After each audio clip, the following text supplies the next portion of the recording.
اللهم صل على محمد وعلى آل محمد كما صليت على إبراهيم وعلى آل إبراهيم إنك حميد مجيد.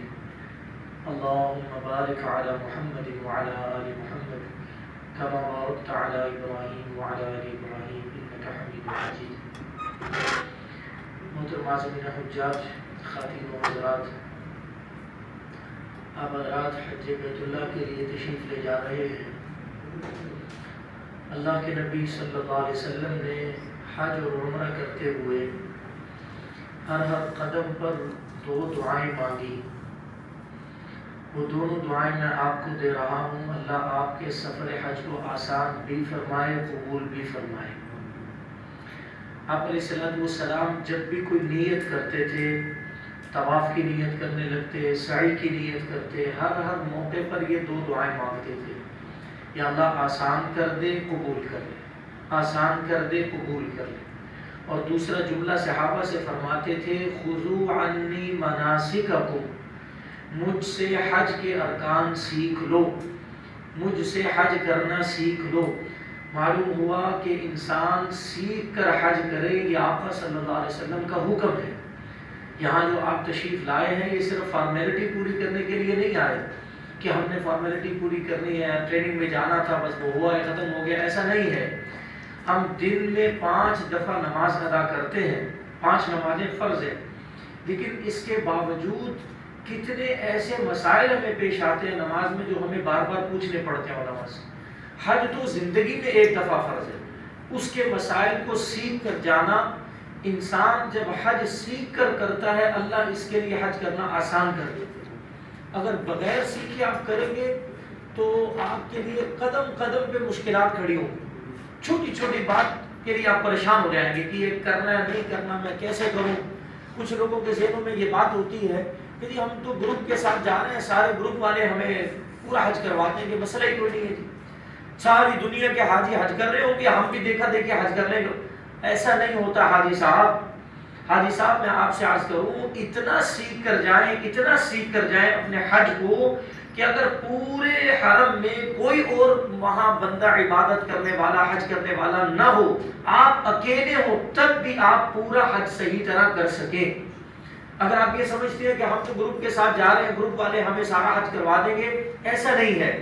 میں آپ سے واضح طور پر عرض کروں، یہ آپ کے انتظامات بہترین کریں گے، اکاموڈیشن بھی آپ کی کروائیں گے، کھانے پینے کا اہتمام کریں گے، جو انہوں نے آپ سے کمٹمنٹ کی ہے اس کو اچھے طریقے سے پورا کرنے کی پوری کوشش کریں گے، آپ کے ساتھ حج میں شامل ہوں گے. لیکن حاجی صاحب عبادت آپ نے اپنی خود کرنی، یہ آپ کی عبادت نہیں کر سکیں گے. مسعود صاحب عبادت آپ نے اپنی خود کرنی ہے، یہ آپ کی نہیں کر سکیں گے، آپ ان کی عبادت نہیں کر سکیں. میں آپ سے اپنی بات عرض کروں، 2022 میں جب حج پہ جانے کے اتفاق ہوا تو پہلے عمرے کے لیے میرے ساتھ 62 افراد تھے، یعنی 62 لوگ میرے ساتھ ہوٹل سے نکلے عمرے کے لیے. پہلے عمرے کے لیے اجتماعی طور پر نکلیں گے، طواف اور سعی اور اکٹھا کر کے واپس آئیں گے. اور آپ یقین کریں جب واپس آیا ہوں کمرے میں اکیلا تھا. وہ 62 افراد، کوئی آگے چلا گیا تیز چلتے تھے، کوئی پیچھے رہ گیا سست چلتے تھے، سارا گروپ تتر بتر ہو جاتا. اب اگر ذہن میں یہ بنایا ہوا ہے کہ میں تو گروپ کے ساتھ جا رہا ہوں، سارے کام گروپ والے کروا دیں گے، ایسا نہیں ہوگا. عبادت آپ نے اپنی خود کرنی. یہ آپ سے آپ کو اگر یہ نہیں کہیں گے کہ جی آج حاجی صاحب ذرا چلے اب نماز پڑھنے چلے، آج اب ذرا طواف کرنے، یا آپ کو کہتے ہیں کہ بھائی فلاں وقت میں طواف کے لیے جانا ہے، جو جانا چاہے ہمارے ساتھ چلے، فلاں وقت میں ہم نے فلاں جگہ جانا ہے ہمارے ساتھ چلے. اب آپ یہاں اس بات کا اندازہ لگائیے یہ وقت کی اہمیت کتنی زیادہ ہے. ہمارا پاکستانی سٹائل یہ جس کا حال آپ دیکھ رہے ہیں کہ 9 بجے کا ٹائم ہے لیکن ابھی تک حاجی صاحبان تشریف نہیں لا سکے. حاجی صاحب وہاں یہ نہیں چلے گا، وہاں بس نے آپ کا انتظار نہیں کرنا، آپ نے بسوں کا انتظار کرنا ہوگا. آپ کو وہاں کا معلم، وہاں کی جو انتظامیہ والے ٹائم دے دیں گے، اتنے بجے بسیں آئیں گی، عین اس وقت بسیں آئیں گی اور وہیں سے حاجی صاحبان کو لے کر چلی جائیں گے. اگر آپ نے یہ سوچا جی میں تو آدھے گھنٹے بعد تیار ہو کے پہنچ جاؤں گا، نہیں حاجی صاحب آپ گروپ سے بچھڑ جائیں. اس لیے وہاں وقت کی بھی پابندی کا بہت خیال کرنا ہے. جس کام کا جو وقت دیا جائے اس کا بھی آپ نے اہتمام کرنا ہے. تو میں نے عرض کیا میرا آقا صلی اللہ علیہ وسلم نے ایک تو سیکھنے کی طرف بہت توجہ دلائی. حج سیکھ کر کرو، بار بار فرمایا مجھ سے سیکھ لو تاکہ صحیح طرح حج ادا ہو سکے. تو پہلی دعا دی یا اللہ میرے لیے اس سفر حج کو آسان کر دے. یہ آسان کیسے ہوتا ہے؟ جب ہم سیکھ کر کرتے ہیں، بغیر سیکھے کریں گے مشکل پیش آئے. دوسرا کام، دوسری دعا آپ صلی اللہ علیہ وسلم نے مانگی، یا اللہ اسے قبول فرما لیجیے. آپ کا سفر حج، آپ لمبا سفر کر کے جا رہے ہیں، گھر بار چھوڑ کے جا رہے ہیں، بیوی بچوں کو چھوڑ کے، لمبا چوڑا سفر ہے، خرچہ بھی کر رہے ہیں، اگر قبول نہ ہوا تو کتنی بڑی خسارے کی بات. ہر شخص چاہتا ہے پیسہ بھی لگا رہا ہوں، اللہ قبول کر لے، اللہ ہمارے سفر کو قبول کر لے. قبول کیسے ہوگا؟ احادیث سے معلوم ہوتا ہے، قرآن پاک میں اللہ نے واضح فرمایا فَاتَّبِعُونِی، میرے نبی صلی اللہ علیہ وسلم کے مطابق عمل کر لو، اللہ قبول کر لے. گویا آسان الفاظ میں سنت کے مطابق جو عبادت، جو عمل کیا جائے، اللہ اسے قبول فرما لیتے. تو ہم سیکھ کر حج کریں گے، اللہ آسان کر دیں گے.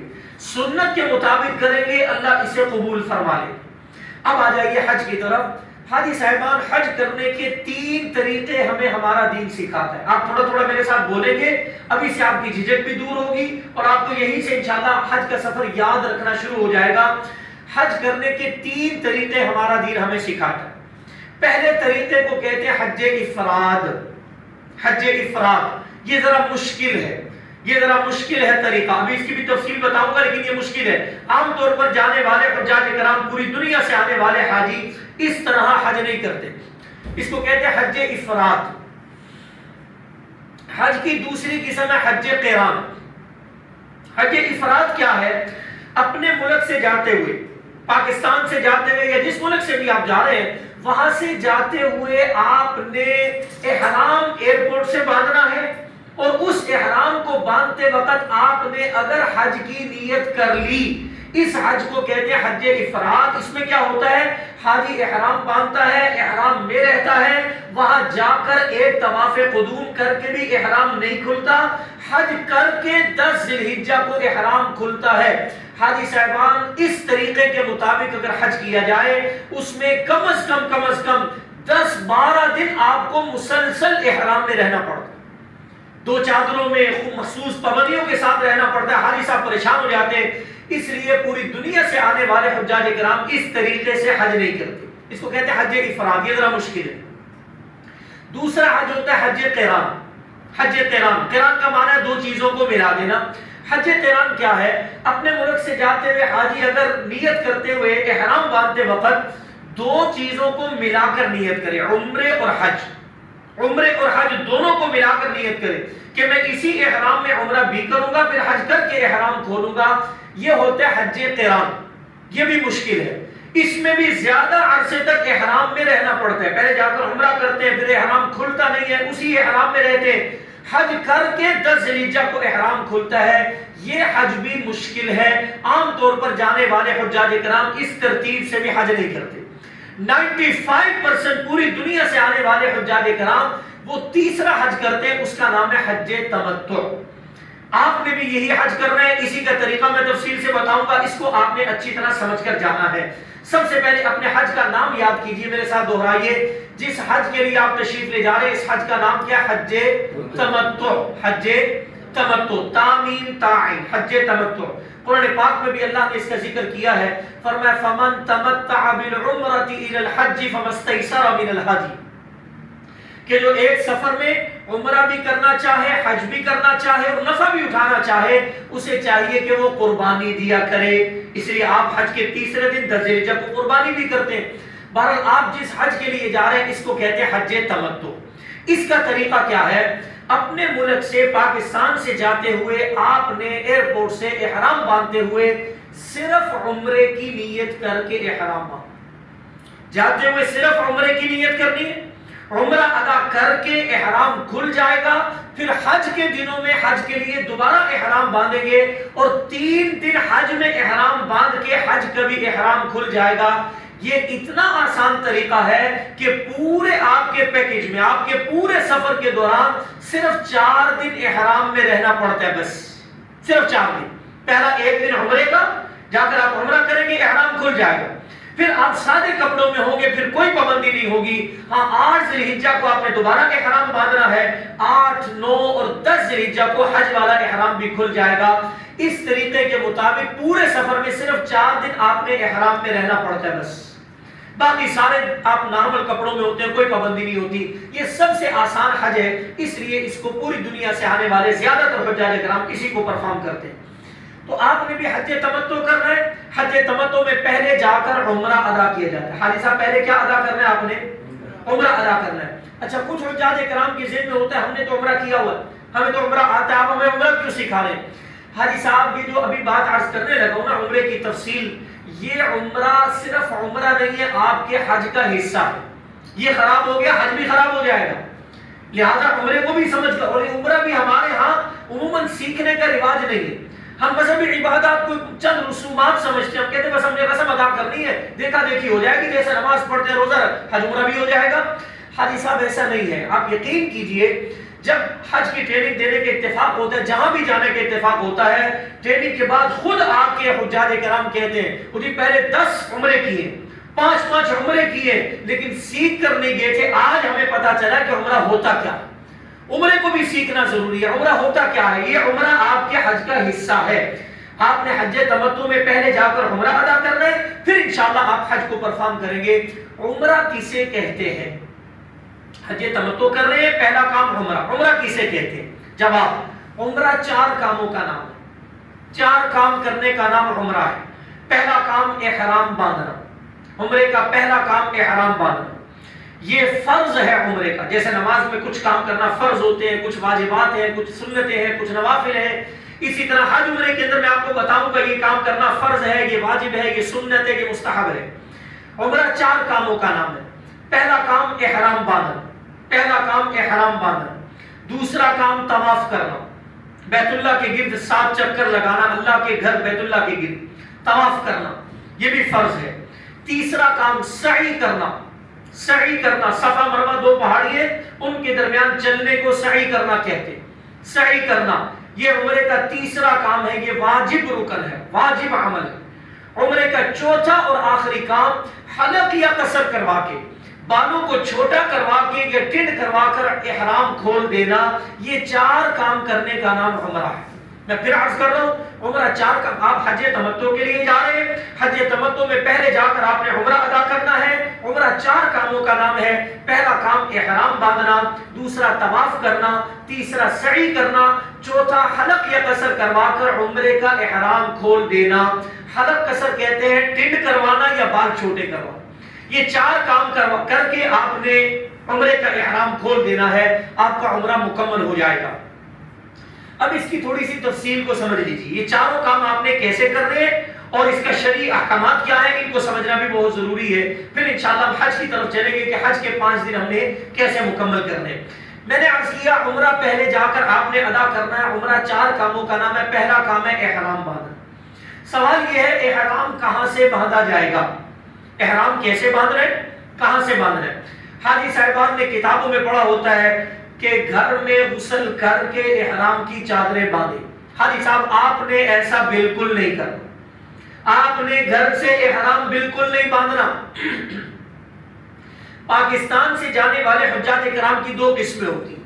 بعض حجاج کرام یہاں سے براہ راست مدینہ منورہ جاتے اور پھر مدینے سے آپ نے مکے جانا ہوتا ہے. اگر تو آپ مدینہ منورہ پہلے، یہاں سے براہ راست پہلے مدینہ منورہ کی فلائٹ ہے، پھر آپ نے مکہ شریف جانا ہے، تو پھر آپ نے لاہور ایئرپورٹ سے احرام نہیں باندھنا. پھر آپ نے سادے کپڑوں میں جیسے آپ کی سہولت اس کے مطابق مدینہ شریف جائیں گے. مدینہ شریف کی آداب انشاءاللہ آخر میں عرض کروں گا. مدینہ شریف سے مکہ شریف جاتے ہوئے آپ نے مدینے سے نکلنے سے پہلے وہاں پر احرام باندھنا. جو ابھی احرام باندھنے کا طریقہ بتاؤں گا، جو لوگ پاکستان سے براہ راست مدینہ منورہ جا رہے ہیں انہوں نے مدینہ شریف سے مکہ جاتے ہوئے احرام باندھنا ہے. لاہور ایئرپورٹ سے انہوں نے احرام نہیں باندھا. اور جن حجاج کرام کی فلائٹ لاہور ایئرپورٹ سے براہ راست جدہ اور مکہ کی ہے، انہوں نے مکہ شریف جانا ہے پہلے، مدینہ شریف بعد میں جانا ہے. وہ احرام لاہور ایئرپورٹ سے باندھیں گے. اس فرق کو سمجھ لیجیے. اگر آپ کی فلائٹ مدینہ شریف کی ہے، پھر آپ نے لاہور سے احرام نہیں باندھنا، پھر آپ نے مدینہ شریف سے مکہ کی طرف جاتے ہوئے احرام باندھنا ہے. اور اگر آپ کی فلائٹ لاہور سے جدہ اور مکہ جانا ہے آپ نے، تو پھر آپ نے لاہور ایئرپورٹ سے احرام باندھنا ہوگا. حاجی صاحب حج کے لیے جاتے ہوئے 3 قسم کی تیاریاں میں عرض کیا کرتا ہوں.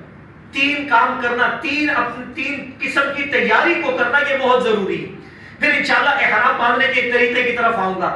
پہلی تیاری آپ کے حج کی، پہلی تیاری آپ کے جسمانی تیاری، اپنے جسم کو حج کے لیے تیار کرنا۔ جسمانی تیاری میں دو چیزیں بہت اہم ہیں، دو چیزیں بہت اہم ہیں، تیسری چیز بھی بتاؤں گا انشاءاللہ۔ پہلی چیز آپ کی جسمانی تیاری میں حاجی صاحب پیدل چلنے کی عادت بنانا، واک کی عادت ڈالنا۔ اتنا پیدل چلنا، اتنا پیدل چلنا کہ روزانہ 5-6 کلومیٹر پیدل چلنے کی آپ کو عادت ہو۔ 5-6 کلومیٹر، میں آپ سے جھوٹ نہیں کہہ رہا، سچ عرض کر رہا ہوں۔ پہلا عمرہ جو آپ نے جا کر ادا کرنا ہے، پہلے عمرے میں آپ کو کم از کم 7-8 کلومیٹر تک پیدل چلنا پڑے گا، 7-8 کلومیٹر۔ پھر حج کے موقع پر کنکریاں مارنے جاتے ہوئے کوئی سہولت نہیں ہوتی، کوئی کرویس نہیں ہوتی، آپ نے پیدل جانا ہے، چاہے 50 لاکھ کا آپ کا پیکیج ہے تب بھی آپ نے پیدل جانا ہے۔ دھوپ میں جانا ہے، پیدل جانا ہے، ساتھ آپ کے اور بھی حجاج کرام ہوں گے، رش کے اندر آپ نے حج پرفارم کرنا ہے، لہذا پیدل چلنے کی عادت بنا۔ کینچی چپل پہن کر پیدل واک کریں، پکے فرش پہ ننگے پاؤں پیدل چلنے کی واک کریں کی عادت ڈالیں، دھوتی پہن کر واک کریں، پیدل چلیں، انشاءاللہ آپ کا حج آسان والا رہے گا۔ پہلا کام آپ کی جسمانی تیاری میں پیدل چلنے کی عادت ہوگا۔ دوسرا کام آپ کی جسمانی تیاری میں مزاج کو ٹھنڈا بنا کے جانا۔ ہمارا پاکستانی مزاج ذرا گرم ہوتا ہے، چھوٹی چھوٹی بات میں دوسروں سے الجھنے لگ جاتے ہیں، کھانے پینے میں الجھتے ہیں، جو ہے نا وہ سواری کے اندر الجھنے لگ جاتے ہیں۔ آپ یقین کیجئے بسوں کے اندر آپ کو 4 کلومیٹر کا سفر وہ 4 گھنٹے میں بھی کروائیں گے۔ آپ کو ایک جانا آپ کے ہوٹل سے لے کر 8 ذی الحجہ کو صبح بس والا نکلے گا اور آپ کا جو مینا کا سٹے ہے وہ 4-5-6 کلومیٹر کے فاصلے پر آپ کا خیمہ ہے، لیکن وہ بس والا بعض اوقات 4 گھنٹے لگا دے گا۔ آپ عرفات سے حج کا رکن اعظم ادا کر کے نکلے ہیں، بس والا آپ کو بس میں بٹھائے گا مزدلفہ لے جانے کے لیے۔ سفر کتنے 6-7-8 کلومیٹر، وقت کتنا لگائے گا 4-5 گھنٹے۔ 4 کلومیٹر 5 کلومیٹر کا ڈسٹنس بس میں آپ کو جو ہے نا وہ 4-5 گھنٹوں میں طے کرنا ہوگا۔ یہ ساری چیزیں صبر آزما ہے، اس میں آپ نے صبر کرنا ہے، تحمل برداشت کرنی ہے۔ نمازوں کے اندر آپ کو فرق نظر آئے گا، کوئی صاحب یہاں ہاتھ باندھ کے نماز پڑھے، کسی کا ہاتھ یہاں ہے، کسی کا ہاتھ ناف کے نیچے، کوئی ہاتھ چھوڑ کے نماز پڑھے۔ چھوٹی چھوٹی بات میں وہاں فتوے نہیں لگانے، کسی کے ساتھ الجھنا نہیں ہے، یہ کیا کر رہا ہے وہ کیا کر رہا ہے، مزاج کو ٹھنڈا بنا کے جانا۔ میں بار بار عرض کر رہا ہوں، آپ کے کمروں کے اندر بعض اوقات یہ ہوتا ہے، ایک حاجی صاحب ہے وہ سگریٹ پینے کے عادی ہے، اب دوسرے حاجی صاحب ان سے الجھ رہے ہیں، بار بار دونوں کی لڑائی ہو رہی ہے، حاجی صاحب کچھ برداشت کیجیے۔ یہ ساری چیزیں انہی پر کمپرومائز کا نام حج ہے، انہی چیزوں کو برداشت کرنے کا نام حج ہے۔ ورنہ میں عرض کروں گا کہ حج کوئی زیادہ مشکل کام نہیں ہے، صرف عبادات ہے، نمازیں پڑھنی ہے، دعائیں مانگنی ہے، شیطان کو کنکریاں مارنی ہے، طواف کرنا ہے، سعی، بس انہی چیزوں کا نام حج ہے۔ لیکن حاجی صاحب اپنے ساتھ رہنے والوں کو برداشت کرنا، اتنی بڑی گیدرنگ کے اندر یہ سارے ارکان ادا کرنا، اصل آپ کا صبر وہاں آزمایا جاتا ہے۔ اس لیے آپ نے اپنے اندر تحمل اور برداشت کو پیدا کر کے جانا، یہ جسمانی تیاری ہے۔ روحانی تیاری کیا ہے؟ اپنی روح کو حج کے لیے تیار کر۔ وہ کیسے ہوگا؟ کم از کم کوشش کریں آج کل میں کسی وقت 2 رکعت حاجت توبہ کے، 2 رکعت نفل توبہ کے پڑھ کے جائیں۔ یا اللہ آج تک میں نے بڑے گناہ کیے، بڑا گناہ گار ہوں، جتنے گناہ ہوئے اپنی رحمت سے معاف فرما دیجیے۔ انشاءاللہ جب آپ کی روح گناہوں سے پاک ہو کر جائے گی پھر آپ کو حج کا مزہ آئے گا۔ اور دوسری چیز روحانی تیاری میں علماء نے لکھا ہے، احادیث سے پتہ چلتا ہے حاجی جب حج کر کے آتا ہے رجع کیوم ولدتہ امہ، فرمایا ایسے واپس آتے ہیں جیسے آج ہی دنیا میں پیدا ہوا، گناہ سارے معاف ہو جاتے ہیں۔ لیکن حاجی صاحب جو کسی بندے کے حقوق آپ نے مارے ہیں، دبائے ہیں، وہ حج سے بھی معاف نہیں ہوں گے۔ کوشش کریں جانے سے پہلے اپنے رشتہ داروں سے، اپنے تعلق والوں سے جن کا آپ سے کوئی لین دین ہے ان سے معافی تلافی کروا کے جائیں، ملاقات کریں، کال کر لیں، کم از کم واٹس ایپ پہ میسج چھوڑ دیں کہ یہ حج کے لیے جا رہا ہوں، کہا سنا معاف کرنا، بھائی کوئی اگر غلطی ہوئی اللہ کی رضا کے لیے معاف کرنا۔ انشاءاللہ آپ جب بندوں سے معافی مانگ کر جائیں گے، کسی کا حق لینا دینا ہے وہ ادا کر کے جائیں گے، تو واپس آتے ہوئے واقعہ آپ ایسے ہوں گے کہ بالکل پاکیزہ روح بن کے واپس تشریف لائیں گے۔ تو یہ تو آپ کی روحانی اور جسمانی تیاری تھی۔ تیسری تیاری ہے آپ کے سامان کی تیاری، اس کو سمجھنا بھی بہت ضروری ہے۔ سامان کی حفاظت حاجی صاحب آپ نے خود کرنی ہے، یہ بات یاد رکھیے، سامان کی حفاظت ہر جگہ پہ آپ نے خود کرنی ہے، وہاں سامان کی حفاظت کرنے کے لیے کوئی اور بندوبست نہیں ہوگا۔ نمبر دو، دوسری بات، سامان میں ایک اچھا اہم ترین اصول یاد رکھیے، جاتے ہوئے آپ کا سامان جتنا لائٹ ویٹ ہو، جتنا کم سے کم وزن والا ہو، اتنا بہتر ہے۔ آپ سامان خریدتے ہوئے آپ نے اپنے ساتھ جائے نماز لے کر جانا ہے، پانی کی بوتل لے کر جانی، چھتری لے کر جانی ہے، آپ نے بیگ لے کر، جو کچھ بھی آپ خریدیں اس میں کوشش کریں وزن کم سے کم ہو، کم سے کم ہو۔ یہ میں کیوں کہہ رہا ہوں؟ اس لیے کہ حاجی صاحب جاتے ہوئے آپ کا وزن اگر پورا ہے، واپسی پر آپ نے تحفے تحائف بھی لے کر آنے، آپ نے کھجوریں بھی لے کر آنی ہے، یہ ساری چیزیں آپ کے وزن کے اندر انکلیوڈ ہوگی۔ جب آپ واپس آئیں گے پھر حاجی صاحب پریشان ہوتے ہیں، وزن بڑھ گیا، آخری دن ہم نے اپنی آنکھوں سے دیکھا حاجی بڑا پریشان ہوتا ہے، اور یہ وزن اتنا ہو گیا، میں کروں تو کروں کیا؟ ریال بھی سارے ختم ہو چکے ہیں، ایئرپورٹ پہ جاتے حاجی صاحب، حاجی سے آتے ہوئے جھوٹ اپنا ایئرپورٹ سے شروع، اور میرے کو تیرے آئی مک گئے، اور میرے پاس تو پیسے ہی کوئی نہیں ہے، میں کیسے ایکسٹرا پیسے دوں؟ اس لیے حاجی صاحب جاتے ہوئے سامان کو لائٹ ویٹ رکھے، وزن کم سے کم رکھے۔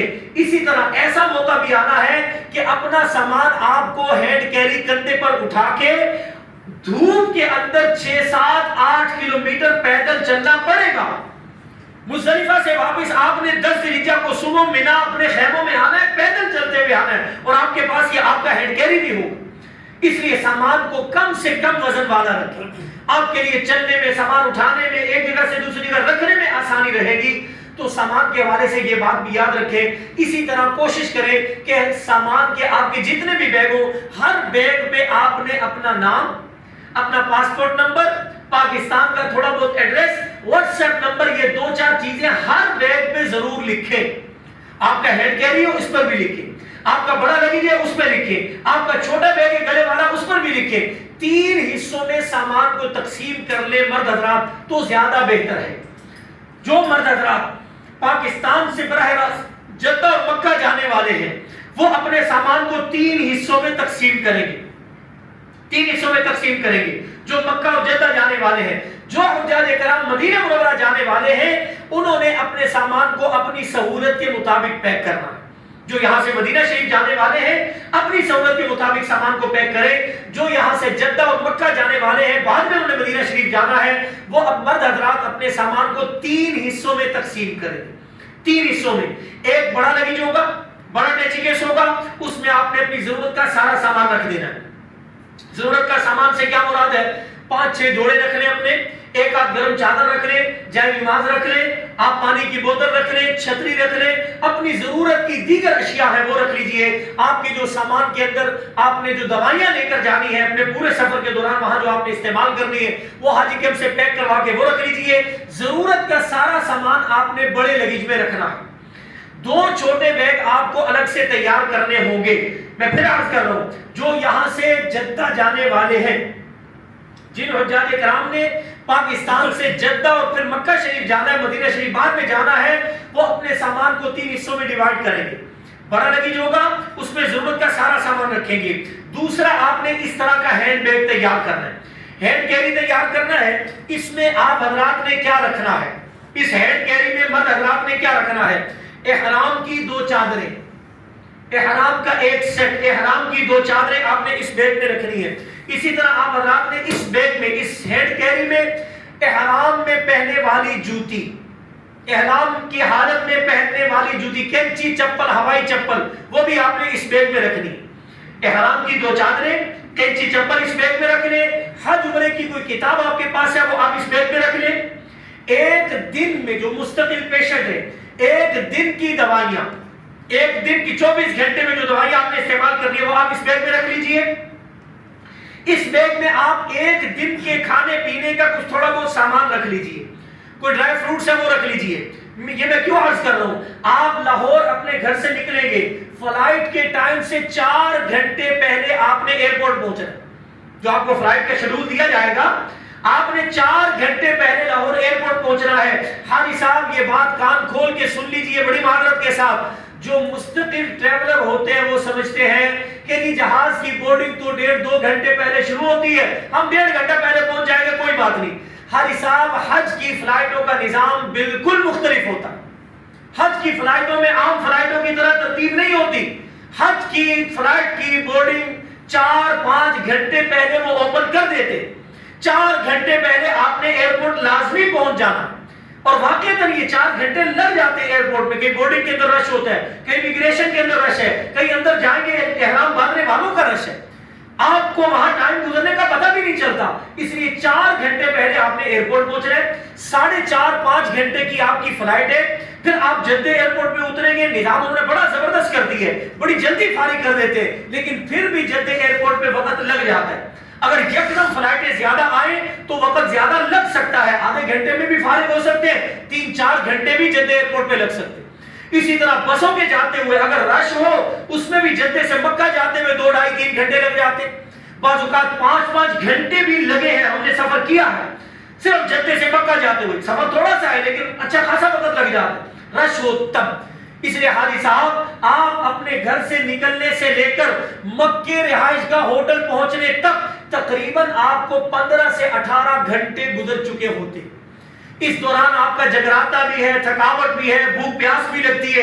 اس پورے سفر میں آپ کو صرف ایک وقت کا کھانا فلائٹ میں ملے گا بس. اگر اس بیگ میں آپ نے کوئی ڈرائی فروٹس, کوئی بسکٹ, کوئی کاجو بادام کشمش وغیرہ رکھے ہوں گے آپ کے لیے آسانی رہے گی. اس بیگ میں آپ نے یہ چند چیزیں ضرور رکھنی ہیں. احرام کی چادریں, قینچی چپل, حج عمرے کی کتاب, 1 دن کی دوائیاں, تھوڑا بہت کھانے پینے کا راشن, یہ چیزیں آپ نے اس بیگ میں رکھنی ہے. بلکہ ابھی کے جو جانے والے حجاج کرام, میں آپ سے اس وقت کی جو گراؤنڈ ریئلٹی ہے وہ عرض کر رہا ہوں. ابھی کے جو اس سال کے جانے والے حجاج کرام کی جو فلائٹیں ہیں, اکثر حاجی صاحبان وہاں جا کر ہمیں یہ بتا رہے ہیں کہ جی ہمارا سامان لیٹ مل رہا ہے. حاجی صاحب یہ بھی یاد رکھیے, ہو سکتا ہے آپ یہ جو سامان کا فوراً دینا ہے, ڈیلیور کرنا ہے, یہ ان کے ہاتھ میں بھی نہیں ہوگا. یہ فلائٹ کا شیڈول ہے, یہ وہاں کی گورنمنٹ کی طرف سے ہو سکتا ہے کہ ہو سکتا ہے آپ کو آپ کا جو بڑا لگیج ہے, بڑا ٹیچی کیس ہے, وہ 2 دن بعد ملے. یہ ابھی اس سال کی وہاں کی اطلاعات آ رہی ہیں. اس لیے میں تو یہ مشورہ دے رہا ہوں آج کل کی ٹریننگز کے اندر حجاج کرام اس بیگ میں احرام کی 2 چادروں کے ساتھ جو کپڑے بعد میں اتاریں گے احرام باندھتے ہوئے وہ بھی اس میں رکھیں. 1 جوڑا ایکسٹرا اس بیگ میں بھی ضرور رکھیں. اگر آپ کا سامان خدا نہ خاصہ لیٹ سویر ہو جائے تو آپ کے لیے ہوٹل پہنچ کر آرام کرنا اور عمرہ کر کے کپڑے چینج کرنا آسان ہو جائے. اس بیگ میں یہ چند چیزیں ضرور رکھیں کہ آپ کو کام آئیں گی. اور یہ بیگ آپ نے بک نہیں کروانا, یہ ہینڈ کیری آپ کے ساتھ ساتھ رہے گا. احرام بھی آپ نے اسی میں سے باندھنا ہے اور یہ باقی سامان بھی آپ کے راستے کا کام آئے گا. تیسرا بیگ آپ نے اس طرح کا چھوٹا بیگ تیار کرنا ہے, گلے والا بیگ. گلے والا بیگ, اس میں مرد حضرات نے کیا رکھنا ہے, آپ نے اپنے ڈاکومنٹس اس بیگ میں رکھنے. پاسپورٹ ہے, ٹکٹ ویزا کی کاپی ہے, بلکہ کوشش کریں جتنے آپ کے ڈاکومنٹس ہیں اس کی کم از کم 3 کاپیاں ضرور کروائیں. 3 کاپیاں, ایک کاپی اس بیگ میں رکھیں, ایک کاپی اس ہینڈ کیری میں رکھیں, اور ایک کاپی اپنے پاسپورٹ, ویزا, ٹکٹ وغیرہ کی وہ اپنے بڑے لگیج کے اندر بھی ضرور رکھیے. یہ آپ نے ضرور کرنے ہیں. تیسرا بیگ آپ نے یہ چھوٹا گلے والا تیار کرنا ہے. اس میں آپ کا پاسپورٹ آئے گا, اس میں آپ کے ڈاکومنٹس آئیں گے. اس بیگ میں آپ نے اپنی کرنسی رکھنی. حاجی صاحب اپنی جتنی بھی کرنسی آپ لے کر جا رہے ہیں, آپ کو بین الاقوامی قانون کا پتہ ہے $5,000 سے زیادہ کی کرنسی آپ نہیں لے جا سکتے. 5 جو ریال ہے تقریباً وہ 15-17 ہزار ریال بنتے, اس سے زیادہ فی حاجی ریال نہیں لے جا سکتا. ایک حاجی اگر بہت ہاتھ تنگ کر کے بھی خرچ کرے, کم از کم میں مشورہ دیتا ہوں ایک حاجی کم از کم 2,000 ریال تو ضرور رکھے. اگر فیملی ساتھ جا رہی ہے تو 5,000 ریال آپ کے پاس کم از کم ہونا چاہیے. وہاں شاپنگ کرنی پڑتی ہے, کھجوریں لینی پڑتی ہیں, اور خرچے ہو جاتے ہیں. اگرچہ کھانا وغیرہ وہ آپ کے پیکج کے اندر انکلوڈ ہوتا ہے, لیکن باقی خرچہ آپ نے خود کرنا ہے. تو اپنی جتنی بھی کرنسی آپ لے کر جا رہے ہیں وہ آپ اس بیگ میں رکھیں. بڑے لگیج میں یا ہینڈ کیری میں آپ کرنسی بالکل نہیں رکھیں گے. آپ نے کرنسی بھی اس بیگ میں رکھنی ہے, اپنا موبائل اس بیگ میں رکھنا ہے, کوئی اور قیمتی چیزیں, گھڑی ہے, موبائل ہے, وہ بھی آپ اسی بیگ میں رکھیں گے. یہ آپ نے 3 بیگ تیار کرنے ہیں حجاج کرام مرد حضرات.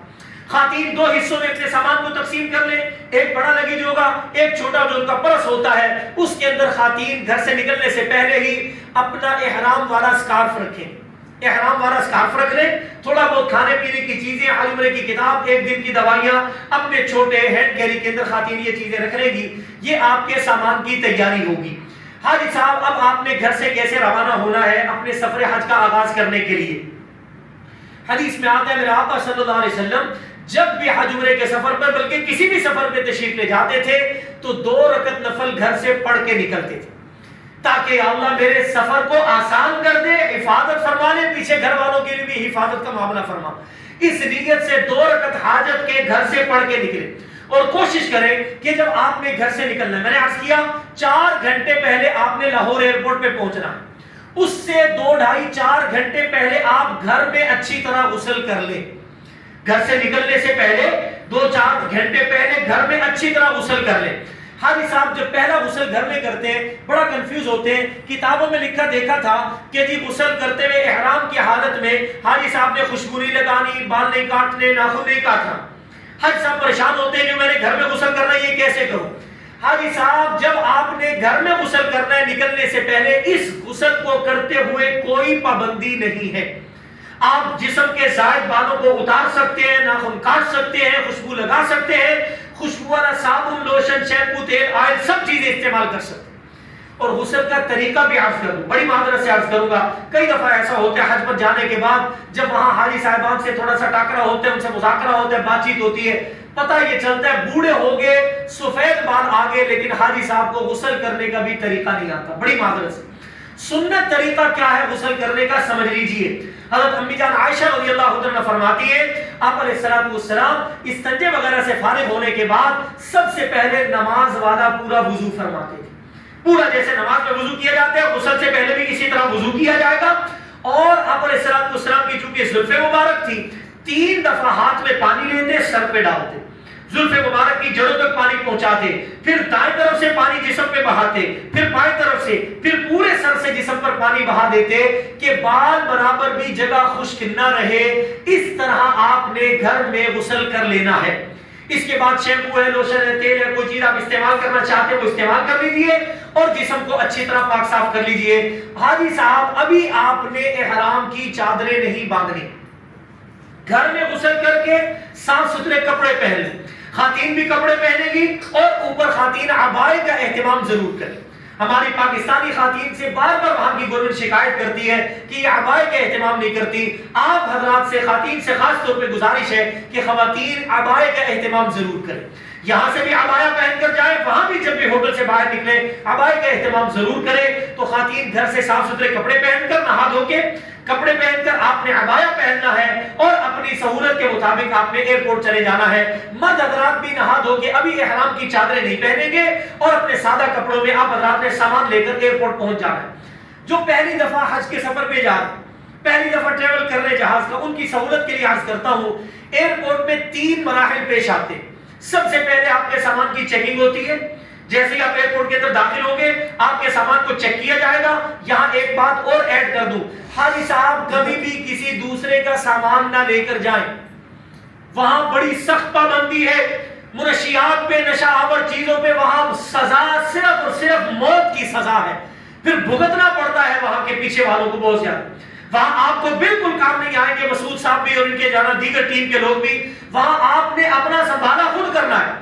میں آپ سے کیا عرض کروں، یہاں کے بڑے قریبی رشتہ داروں نے کسی حاجی جاننے والے کو کوئی چیز بیگ دے دیا اور یہ میرا بھائی وہاں پر ہوتا ہے کہ بیگ آپ اس کو دے دیجیے گا، حاجی صاحب نے لے لیا، سادہ آدمی جنہوں نے بیگ لے لیا، وہاں ایئرپورٹ پہ پہنچ کر پتا چلا کہ اس کے اندر تو منشیات ہے۔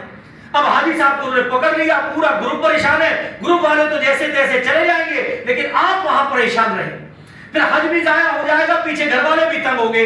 اس لیے گزارش یہ ہے کسی کا سامان بالکل نہ لے کر جائیں، جتنا مرضی اعتماد والا ہو سکے، جی میں معذرت چاہتا ہوں میں سامان نہیں لے جا سکتا آپ کا، کسی کا سامان بالکل ساتھ نہ رکھے، اللہ نہ کرے کوئی ممنوع ہے۔ میں آپ سے کیا عرض کروں، 2-3 سال پہلے کی بات ہے، ہم جا رہے تھے، ہمارے جو منتظمین تھے، ہمارے ساتھ جو جانے والے گروپ آرگنائزر تھے، انہوں نے اپنے ہینڈ کیری میں اس بیگ میں انہوں نے پینسل کا جو شارپنر ہوتا ہے وہ رکھا ہوا تھا، پینسل گڑنے والا شارپنر، وہ ایئرپورٹ میں انہوں نے وہ بھی نکال دیا کہ لوہے والی کوئی چیز ان 2 چھوٹے بیگوں میں نہیں جائے، کوئی چھوٹا سا کٹر ہو، چھوٹی سی کینچی ہوگی وہ بھی نہیں جانے دیں گے، ان 2 چھوٹے بیگوں میں آپ نے لوہے والی کوئی چیز جو بھی کسی طور پر ہتھیار کے طور پر استعمال ہو سکتی ہے اس کو آپ نے بالکل نہیں رکھنا، بڑے بیگ پہ اپنی ضرورت کا سارا سامان رکھ لیں گے۔ حاجی صاحب سامان میں کچھ چیزیں میں 1-2 اور ایڈ کر دوں تاکہ پھر ہم انشاءاللہ احرام باندھنے کی طرف چلیں گے۔ احرام کیسے باندھ رہے ہیں، سامان میں جاتے ہوئے اپنے سامان میں آپ نے اپنے سفر کی دوائیاں بھی پیک کروانی ہے لاہور حاجی کیمپ سے انشاءاللہ،